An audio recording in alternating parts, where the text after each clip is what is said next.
Part 1, The Silent Observers. The Discovery. The observation vessel Meridian drifted in the darkness between stars, its hull barely visible against the cosmic void. Inside, senior observer Talus pressed his six-fingered hands against the viewing panel, watching the yellow star system ahead with growing unease. He had been monitoring primitive civilizations for 40 cycles, but something about this one felt different. The species called themselves humans, and they had just done something that should have been impossible for a world still torn by internal conflicts. Talus turned to his colleague, Navigator Prin, whose silver scales reflected the dim light of the control panels. Prin had spent 3 cycles studying the electromagnetic emissions from the third planet, listening to their broadcasts, analyzing their digital communications. What she had discovered made her throat sacs pulse with alarm. These humans had split the atom before they had unified their governments. They had created weapons capable of destroying their entire civilization while still fighting over resources and ideology. It was madness, pure and simple. The door to the observation deck slid open with a soft hiss. Commander Zorith entered, his massive frame filling the doorway.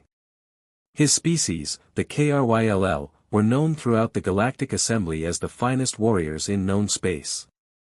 They had never lost a battle in 300 years. Their military doctrine was studied by every spacefaring race.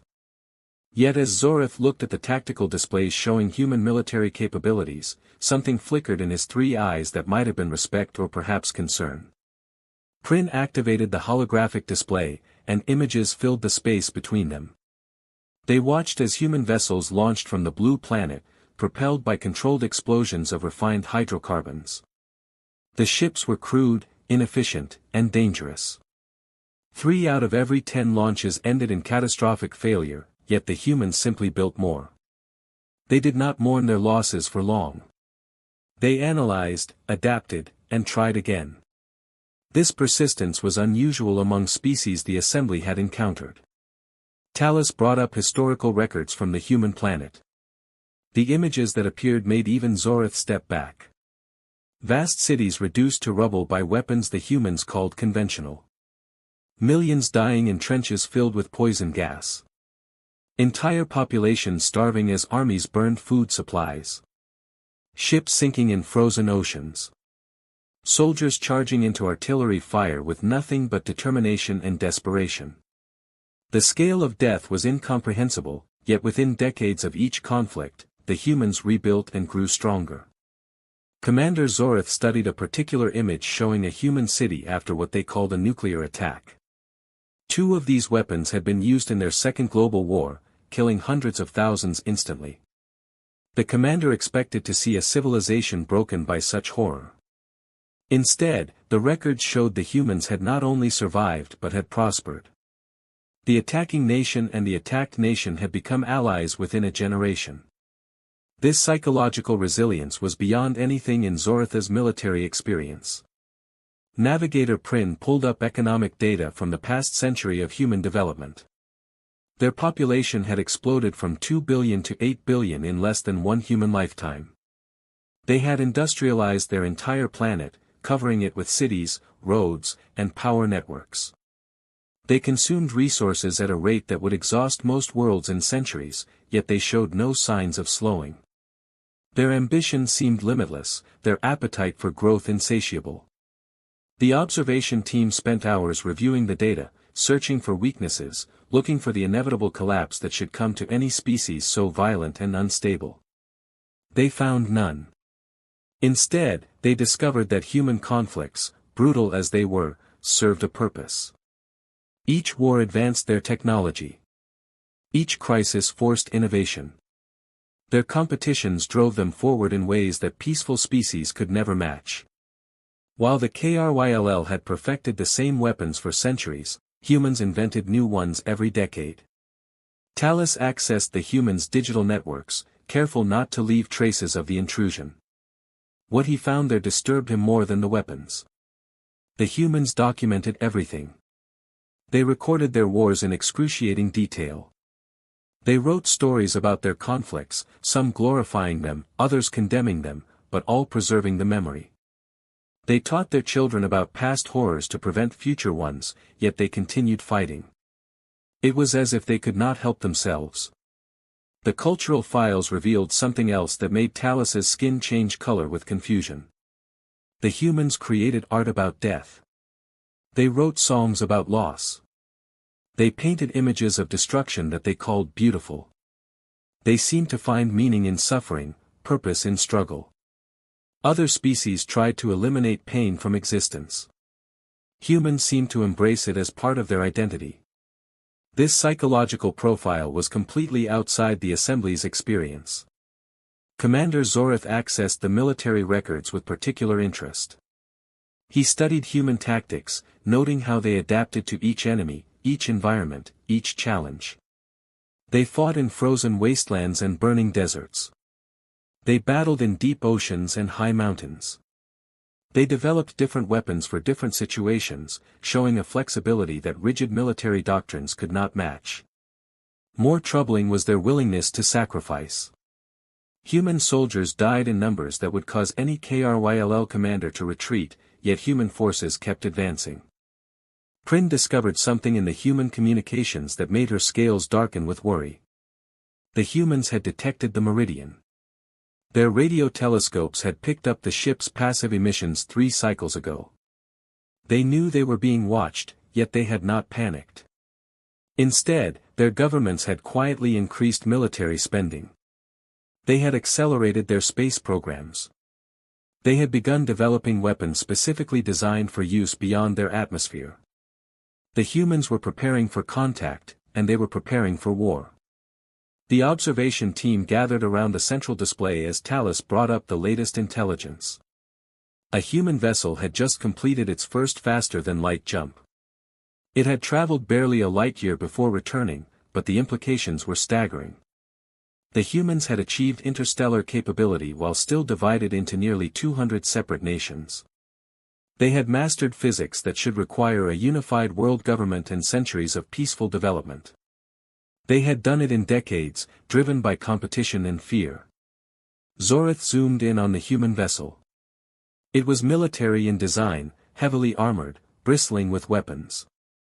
The humans had not built an exploration ship or a diplomatic vessel for their first journey beyond light speed. They had built a warship. This told the commander everything he needed to know about human priorities. They assumed the galaxy was hostile. They assumed they would need to fight. And based on their history, they were probably correct in both assumptions. The team reviewed the decision that now faced the Galactic Assembly. First contact protocols required peaceful approach, cultural exchange, and gradual integration over generations. But humans did not fit the profile of species suitable for contact. They were violent, unpredictable, and technologically advancing at an alarming rate. Some assembly members argued for quarantine, for leaving the humans isolated until they either destroyed themselves or achieved stability. Others suggested preemptive action before the humans became a threat. Talus opposed both options. Quarantine would only delay the inevitable. The humans would break through any barrier given enough time. Preemptive action would require attacking a species that had not yet committed any crime except surviving their own world. Such an attack would violate every principle the Assembly claimed to uphold. But doing nothing meant allowing an aggressive species to spread across the galaxy unchecked. There were no good options. Commander Zorith made the decision that would change everything. He opened a communication channel to Assembly High Command and recommended immediate contact. Not because he believed the humans were ready, but because waiting would be worse. The humans needed to learn about galactic civilization before they stumbled upon it on their own. They needed to understand the rules, the boundaries, the consequences of expansion. And the galaxy needed to understand humans before making the mistake of underestimating them. The response from High Command came within hours. A first contact team would be assembled. Ambassador Corvin would lead the delegation. The Meridian was ordered to maintain observation position and provide detailed reports on human reactions to contact. Talus felt his organs tighten with anxiety. He had studied 100 species, but none of them scared him the way humans did. They were survivors from a death world, shaped by constant struggle, hardened by endless conflict. Prin ran final calculations on human military capabilities. Her analysis was sobering. If the humans chose violence over diplomacy, they could not defeat the assembly. Their technology was too primitive, their numbers too few. But they could inflict casualties that no assembly member was prepared to accept. Human tactics favored attrition over elegance. They would trade 10 of their ships to destroy one of the enemies. They would sacrifice entire fleets to protect their home world. Victory over humans would be measured in millions of dead. The observation team prepared their final report as Ambassador Corbin's ship approached human space. Talus included everything they had learned, every warning they could provide. He described human resilience, human creativity, human determination. He noted their capacity for both cooperation and conflict. He emphasized their ability to adapt and overcome. He concluded with a statement that would be quoted for generations: the humans were not the most advanced species in the galaxy, but they might be the most dangerous. As the report transmitted to High Command, Talus watched the blue planet below. Somewhere down there, 8 billion humans lived their lives, unaware that their existence had just become a problem for an entire galaxy. They worked and loved and fought and dreamed. They built cities and raised children and planned futures that extended far beyond their atmosphere. They were beautiful and terrifying in equal measure, and soon they would no longer be alone. First words. The arrival. The message came on every frequency simultaneously, impossible to miss or ignore. It was broadcast in mathematics first, the universal language of physics and logic. Then it repeated in binary, in prime numbers, in visual patterns that even primitive receivers could decode. Finally, it came in synthesized human languages, pronunciation perfect, tone carefully neutral. The message was simple, but its implications were infinite. Humanity was not alone. Contact would occur in 72 hours at coordinates above Earth's moon. Come armed or come peaceful, but come prepared for the truth. President Elena Vasquez stood in the White House Situation Room, surrounded by military advisors, scientists, and intelligence officials. She had been in office for 18 months, elected on promises of economic reform and environmental protection. First contact with alien life had not been on her agenda. She looked at the faces around the table and saw the same mixture of fear and excitement reflected in each of them. General Marcus Stone, chairman of the Joint Chiefs, looked ready to launch every weapon on Earth. Dr. Sarah Chen, director of NASA, looked like she might faint from joy. The United Nations Security Council held an emergency session that lasted 14 hours. For once, ancient rivalries seemed less important than the shared reality of contact with alien intelligence. The Chinese delegation argued for a unified Earth response. The Russian ambassador suggested maintaining separate national sovereignties while presenting a coordinated face. The American representative proposed a joint military and scientific mission. The African Union demanded representation for all continents. Everyone agreed this changed everything, but no one agreed on how. Military installations across Earth went to maximum alert. Missile silos prepared their warheads. Naval fleets positioned themselves in international waters. Air forces scrambled fighters loaded with experimental weapons. Satellite networks were repurposed for surveillance of the approach vectors. Ground-based lasers and particle beams, developed in secret for decades, were quietly activated and aimed at the sky. Humanity had no idea what was coming, but they would meet it with every weapon they possessed. At the same time, scientific institutions prepared for the greatest discovery in human history. Radio telescopes turned toward the source of the transmission. Space agencies prepared their best spacecraft for launch. Universities assembled teams of linguists, mathematicians, and physicists. Religious leaders offered prayers in 1,000 languages. News networks broadcast continuously, showing crowds gathering in cities worldwide. Some people celebrated, convinced that advanced aliens would bring peace and wisdom.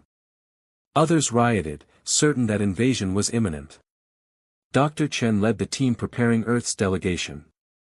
She selected personnel based on capability, not politics, which immediately caused problems. The team included Americans, Chinese, Russians, Indians, and Brazilians. It included military officers and peace activists. It included believers and skeptics. Chen wanted the aliens to see humanity in all its complexity, not some sanitized diplomatic version. General Stone objected, arguing that showing human divisions revealed weakness. Chen responded that hiding those divisions would reveal dishonesty, which was worse. The spacecraft designated Hope 1 launched from Cape Canaveral with the world watching. It was humanity's newest vessel, built with experimental fusion drives and armored with composite materials developed for military applications. It carried a crew of 12, chosen to represent humanity's diversity. Commander James Park, a Korean-American pilot with combat experience, led the mission. His orders were clear but contradictory. Establish peaceful contact, but defend Earth if necessary. Trust the aliens, but verify everything. Show strength, but avoid provocation.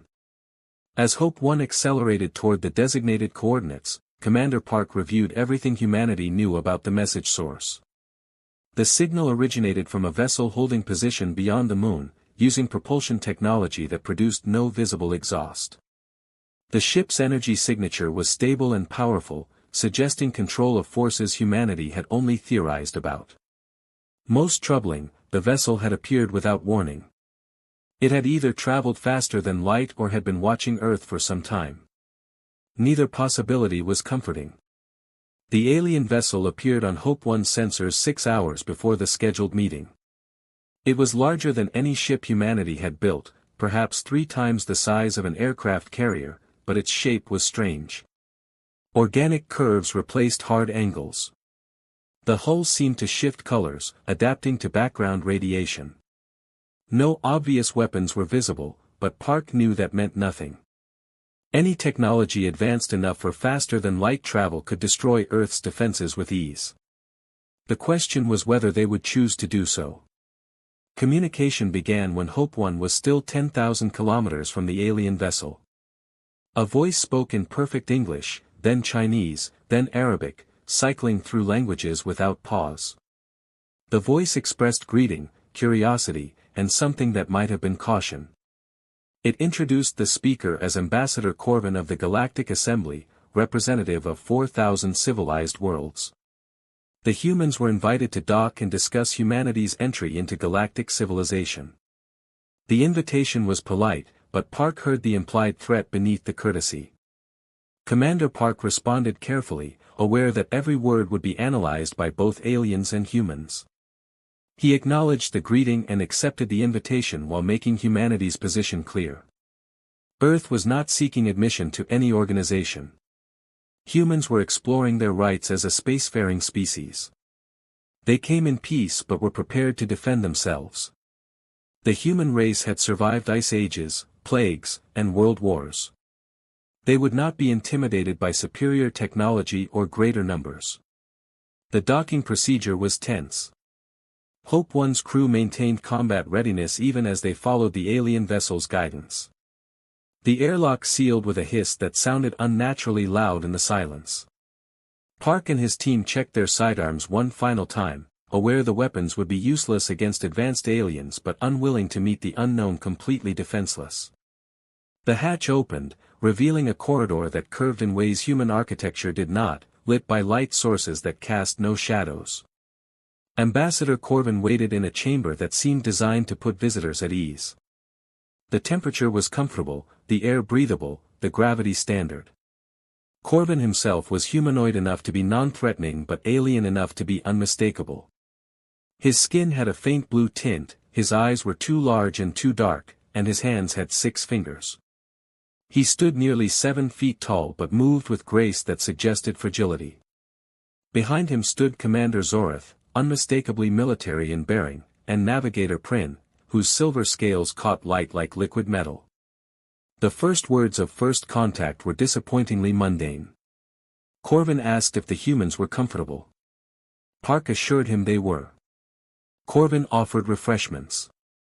Park politely declined, not trusting alien food or drink. Corvin gestured to seats arranged around a table that appeared to grow from the floor.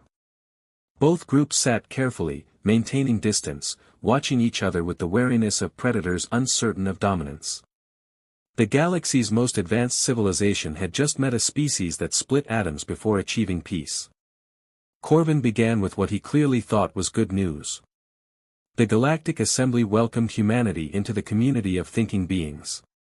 Earth would be offered protectorate status while humans learned galactic customs and technology. Trade agreements would follow, then cultural exchanges, and eventually full membership in the Assembly. It was the same process every species experienced when joining civilization. It had been refined over millions of years.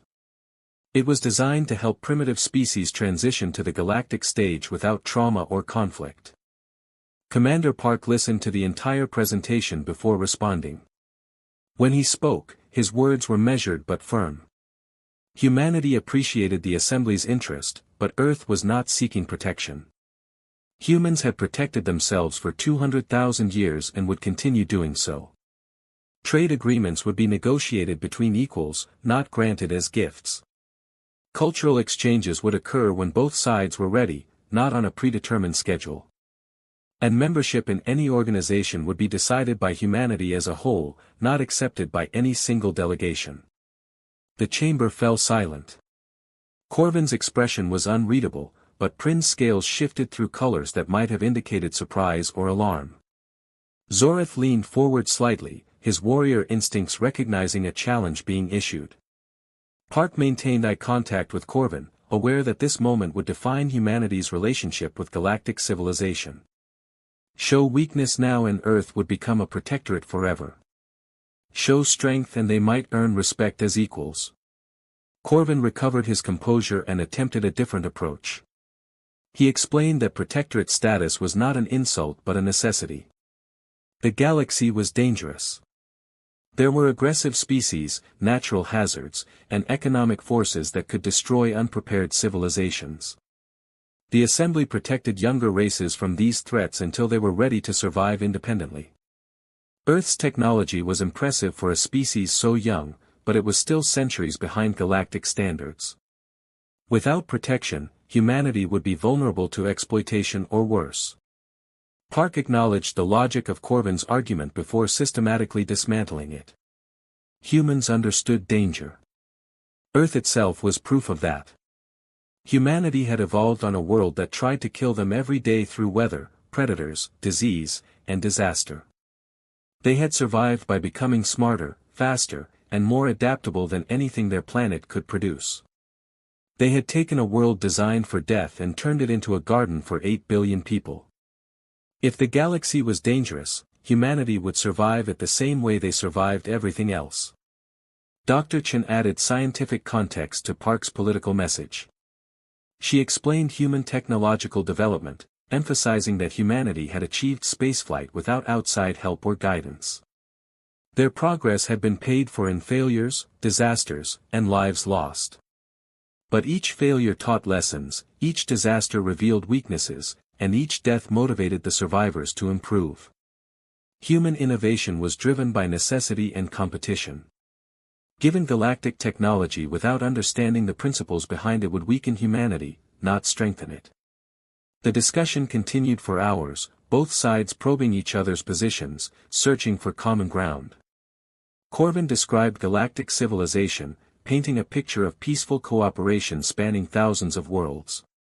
Park described human civilization, acknowledging its conflicts while defending its achievements.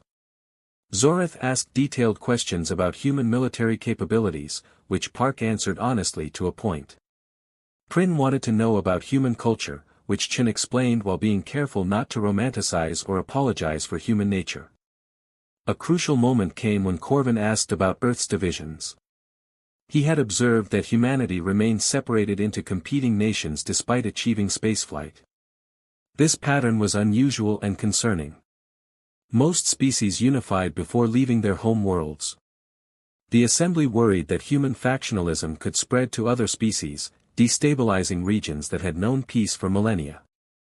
Could humanity guarantee that their conflicts would remain internal and not threaten galactic security? Park considered lying but chose truth instead. No, humanity could not guarantee perpetual peace either internally or externally. Humans competed with each other because competition drove progress. They fought each other because some differences could not be reconciled through discussion. But humanity also cooperated when facing external threats. They had formed alliances that lasted centuries. They had built institutions that prevented total war. And they had proven capable of learning from mistakes, even if those lessons took generations to absorb.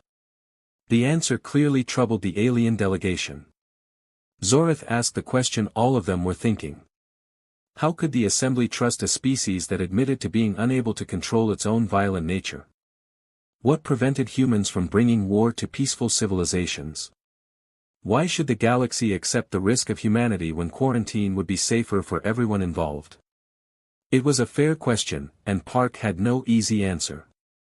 Dr. Chen provided the response that would be remembered for generations. She stood and walked to the viewing panel, looking out at Earth rising over the lunar horizon. That blue planet had produced the most deadly species in its history, but it had also produced Mozart and Einstein. It had created weapons capable of destroying worlds, but also medicine that saved billions. Humanity was capable of terrible things, but also wonderful things. The galaxy could fear human capacity for violence or respect human capacity for achievement. The choice would define whether first contact became friendship or conflict. Ambassador Corvin made a decision that surprised everyone, including his own team. He proposed a compromise. Earth would not become a protectorate, but humanity would accept observers from the Assembly. These observers would live among humans, learning their cultures and monitoring their expansion into space. In return, Earth would receive access to galactic databases on science, medicine, and engineering. No technology transfers, no military support, just information that humanity could use or ignore as they chose. It was unprecedented, but these were unprecedented circumstances. Commander Park consulted with Earth via tight beam transmission. President Vasquez and the Security Council debated for 2 hours while the aliens waited patiently. Finally, the answer came back. Humanity would accept observers on the condition that humans be allowed to send observers to assembly worlds in return. If aliens wanted to study humanity, then humanity wanted to study galactic civilization. Fair exchange was the foundation of any relationship, and humans refused to be specimens examined without reciprocity. The meeting ended with cautious optimism on both sides. Agreements were drafted, reviewed, and signed by both parties. Hope 1 would return to Earth with the historic news. Ambassador Corvin would follow in his vessel, bringing the first aliens to openly land on Earth. Observer teams would be organized.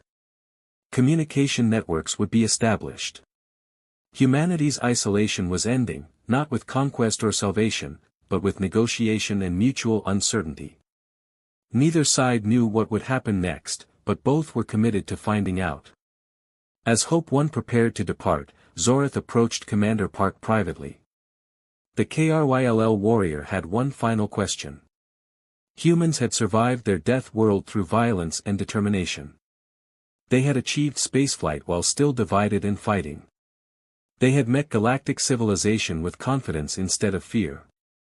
Zorath wanted to know how humanity had maintained hope through all their struggles. What kept humans moving forward when any rational species would have given up?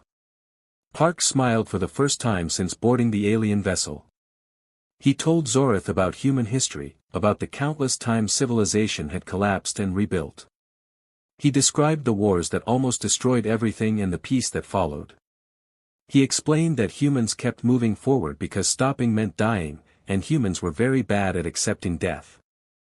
They were stubborn, competitive, and too stupid to know when they were beaten.